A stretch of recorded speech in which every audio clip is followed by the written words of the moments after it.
Olá, meus amores, tudo bem com vocês? Hoje a gente vai acabar o capítulo, graças a Deus. Vamos falar dos mamíferos, os últimos e os mais evoluídos, os mais, digamos assim, importantes dos grupos dos animais vertebrados. Então, nosso assunto é os mamíferos, que é o nosso grupo também. Quais são as principais características dos mamíferos? Os mamíferos, eles representam aí eles têm, dentro deles cerca de 4.800 espécies nos mais variados ambientes do planeta Terra, tá? Eles podem ser terrestres e podem ser aquáticos também. Os terrestres podem também ter vários tipos de locomoção, corredores, saltadores, escaladores que vivem em árvores, que escavam tocas no solo, voadores e muitos outros tipos de locomoção. E os que vivem na água, por óbvio, eles nadam, né? Esses animais também variam muito de tamanho. Nós vamos encontrar desde pequenininhos, como uns ratinhos, até as grandes baleias azuis aí de 30 metros de comprimento. Então, a gente tem aí nas imagens alguns exemplos de mamíferos do nosso planeta. Características que diferenciam os mamíferos dos outros vertebrados. Algumas características essas que são exclusivas do grupo dos mamíferos, tá? Então, a primeira delas, que é o que dá o nome ao grupo, são as glândulas mamárias, a presença de glândulas mamárias. O que eu quero deixar claro para vocês é que glândula mamária não é mama. Glândula mamária é a parte interna responsável pela secreção e produção do leite, tá? É nela que se produz o leite, que é a substância nutritiva para os filhotes. A mama é a parte externa, é a famosa teta, tá? Então, glândula mamária é a parte interna, enquanto mamas e tetas é a parte externa, tá? Além disso, os mamíferos são todos cobertos por pelo, ou na sua totalidade ou na sua parcialidade, tá? Eles podem ter o corpo então todinho coberto por pelos ou não, só algumas partes parciais desse corpo. Esses pelos, então, são estruturas de queratina, aí localizadas na região de derme e epiderme, né? O folículo piloso ele sai da derme e é exposto pela epiderme, tá? E a função principal dos pelos é a manutenção da temperatura corporal e a camuflagem para alguns indivíduos. Na pele ainda a gente tem outras estruturas acessórias, tá? Que a gente chama de estruturas anexas. São as unhas, as garras, os cornos, que são os chifres, os espinhos e as placas corporais que existem, por exemplo, nos tatus, que parecem escamas, mas na verdade são placas corporais. Todas essas estruturas são feitas aí, compostas por queratina também, tá? Além disso, a pele deles contém glândulas especiais, sendo duas delas a glândula sebácea, que vai ser a glândula que vai secretar uma espécie de lubrificante, uma espécie de um olhinho assim, e as glândulas sudoríparas, que são secretoras de suor. Esse suor que tem aí como função principal manter a temperatura do corpo, tá? Essas duas glândulas estão localizadas na região epidérmica.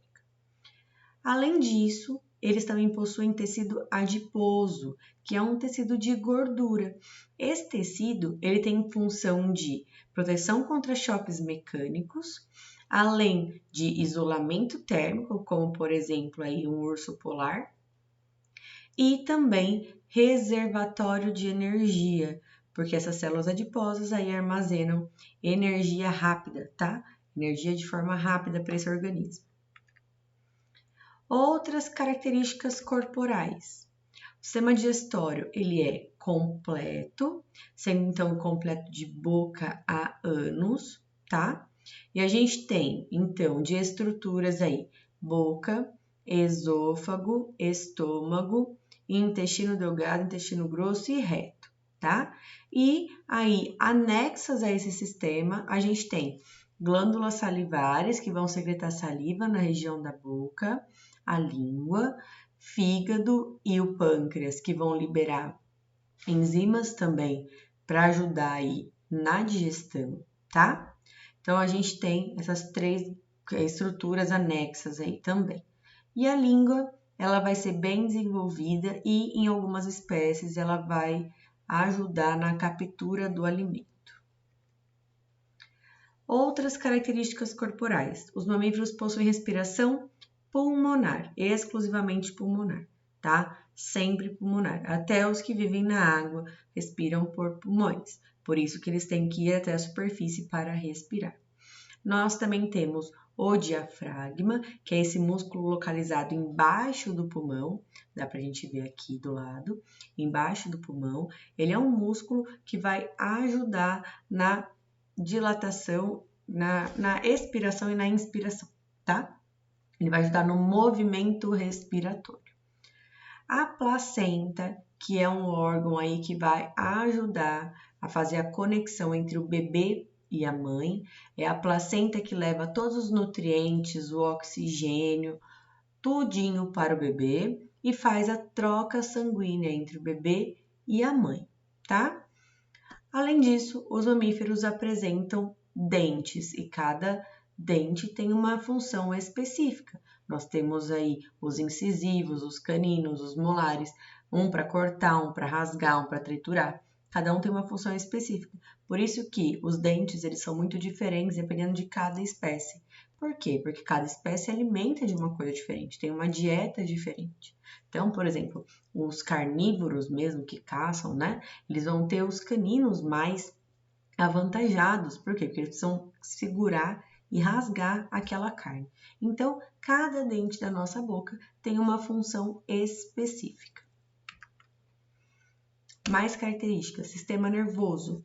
Ele é um sistema nervoso super bem desenvolvido, né? A gente falou aí que nós estamos falando de uma evolução desses indivíduos. Então, aqui, o último grupo do param, peixes, anfíbios, répteis, aves e mamíferos, o último grupo, ele é o mais desenvolvido e por isso ele tem um sistema nervoso bem mais desenvolvido, o que garante a ele, então, uma melhor interação entre o indivíduo e o ambiente, tá? Desse sistema nervoso, a gente tem que aí destacar o cérebro e o cerebelo. O cérebro, ele é bem maior, ele é bem mais desenvolvido, ele vai estar aí responsável pelos 5 sentidos, também por toda a maioria das funções corporais, além do que a gente chama de inteligência, que na verdade são as funções de aprendizado, memória, comportamento, tá? E o cerebelo é aquele que é responsável pelo equilíbrio e pelo movimento. Então, são 2 estruturas importantíssimas e muito bem desenvolvidas já nos mamíferos, tá? Os mamíferos são divididos em 3 grandes grupos.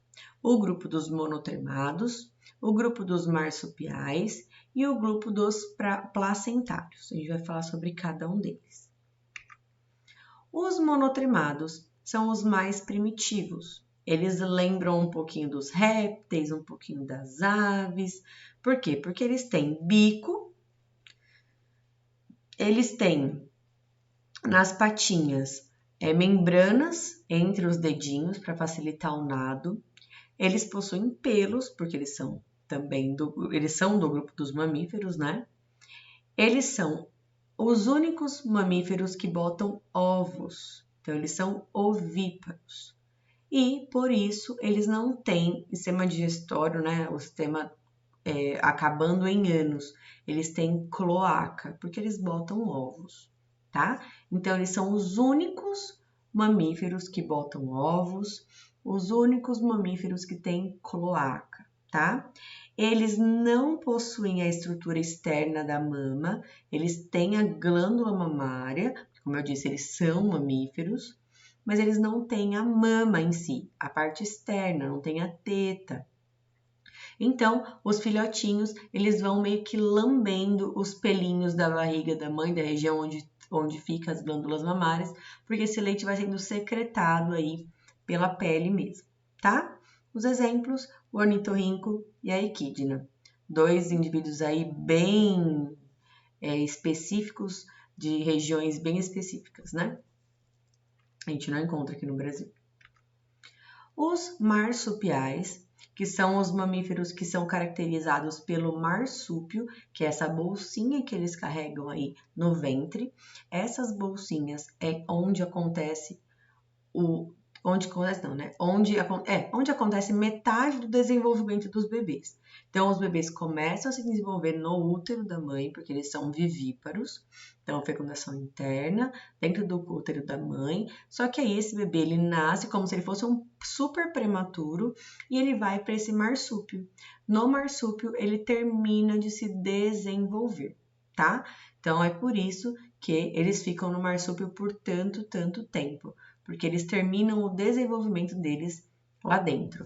Aqui do lado, vocês estão vendo um bebezinho dentro do marsúpio, tá? Olha como ele realmente é bem prematuro. Ele é praticamente um fetinho, tá? E é ali mamando, ó, diretamente no corpo da mãe, que ele vai terminar o seu desenvolvimento, tá? Exemplos: canguru, coala, diabo da Tasmânia e o nosso aqui mais comum, o gambá. O gambá também é um marsupial. E os placentários, que são a maioria, e a gente é exemplo claro disso. Nas fêmeas, vai ter a presença dos mamilos, então, das mamas da parte externa, para que os bebês possam se alimentar, possam ali mamar nesses mamilos. O desenvolvimento do bebê acontece dentro do útero e ele é alimentado pela placenta, que é aquilo que a gente falou lá no começo. Então, a placenta ela é uma estrutura de nutrição, é ela que vai garantir o desenvolvimento do bebê, tá? A placenta ela vai substituir o ovo, então vai ter uma comunicação direta entre a mãe e um bebê. É nela que acontece toda a troca entre o sangue da mãe e o sangue do bebê. Por isso que dizem que quando a mãe come chocolate, o bebê fica agitado. Por quê? Porque a gente está consumindo um alimento que é energético, né? Que é bem cheio de glicose, e esse alimento vai, através do nosso sangue, pro sangue do bebê, porque a gente faz essa troca. Então, além do alimento, o oxigênio, anticorpos, hormônios, tudo é trocado, acontece essa troca entre o sangue da mãe e o sangue do bebê. Por isso que não pode beber na gravidez, não pode usar drogas na gravidez, não pode fumar na gravidez, porque você passa todas essas informações do seu sangue para o bebê, tá? Não estou falando só de seres humanos, aqui é muito mais fácil eu achar para vocês uma imagem do ser humano, mas vários animais, grande maioria deles, o desenvolvimento é dessa mesma maneira. Os cachorrinhos, os gatinhos e todos os outros mais conhecidos aí, eles são placentários, tá? Mais uma coisa, a placenta, ela não é a bolsa que reveste o bebê, tá? Essa confusão costuma acontecer muito. A placenta é essa região vermelha aqui, tá vendo, ó? Ela fica grudada na parede do útero. Aí dela parte uma outra bolsinha, que é onde o bebê fica guardado, tá? Então, a placenta não é a bolsa, a placenta é uma outra estrutura, é esta aqui, ó. Tá vendo? Fora do corpo da mãe, ela é uma estrutura que fica presa lá dentro do útero, tá? E é isso. Acabamos. Falamos de reprodução? Não falamos de reprodução, mas esqueci de colocar aqui no slide, mas a reprodução deles é a reprodução sexuada, fecundação interna, com exceção só lá dos monotremados. Nós temos seres dioicos, então, machos e fêmeas. Nós temos dimorfismo sexual também, tá? E, como todo fim de capítulo, nós temos, então, exercícios, que não são poucos dessa vez, tá? Então, leiam o capítulo do livro para vocês fixarem bem, desde répteis até aqui, tá? E façam todos os exercícios que estão aqui, tá bom? Façam na plataforma, vou deixar lá para vocês. No mais, é isso. Vou colocar na plataforma prazo de entrega. Até lá, nós não temos aula, a correção é ao vivo. Fechou? Um beijo e até a próxima aula.